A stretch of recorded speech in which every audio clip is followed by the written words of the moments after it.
Three vital threads weave together to form the rich tapestry of Christian life: stewardship, Christian hospitality, and the experience of Christian worship and music. Together, they form our harmonious melody of faith that reflects our love for God and our neighbor. The two elements that Jesus insists must be the focus of our lives. As disciples, we acknowledge that all we have is a gift from God. God entrusts us with time, talents, resources, and even the earth itself. As stewards, God expects us to manage these gifts responsibly in ways that bring honor to God and benefit God's creation. By our practices of good stewardship, we express our gratitude to God. These practices, in turn, must contribute to the well-being of others. Hear what Jesus teaches us in the Gospel of Luke.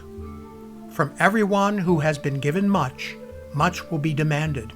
And from the one who has been entrusted with much, much more will be asked. We practice Christian hospitality when we welcome and care for others with warmth, kindness, and generosity, all inspired by the teachings of Jesus. This is a fundamental value of Christian faith and is the way we live out Jesus' command to love one's neighbor. Hospitality for Christians goes beyond mere social etiquette. It embodies a spirit of genuine openness, acceptance, and a love for others, regardless of their background or circumstances. Recall the Gospel of Matthew. For I was hungry, and you gave me something to eat. I was thirsty, and you gave me something to drink. I was a stranger, and you invited me in. Worship is the heartbeat of a believer's life. It is where we are able simultaneously to make an intimate connection with God and our neighbor, in response to God's love and grace.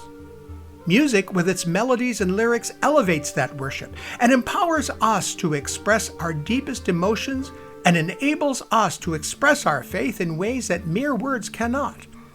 When music and worship come together, we find a divine symphony that transcends words and touches us at the core of our being and ushers us into the very presence of God. Here, all differences fall away as we realize that all are children of God and are made worthy by the grace of Christ. Here is where true hospitality, the inclusive grace and acceptance by God, is made real among us. Hear what the psalmist says in Psalm 95. Come, let us sing for joy to the Lord. Let us shout aloud to the rock of our salvation. Let us come before him with thanksgiving and extol him with music and song. As faithful stewards, let us recognize the abundance of God's gifts and use them wisely for his glory. Through our use of hospitality, let us create spaces where love reigns and all are welcomed with open hearts. In our worship and music, let our souls find expression within those threads of stewardship, hospitality, worship, and music, and so weave that beautiful tapestry that glorifies God and blesses our community.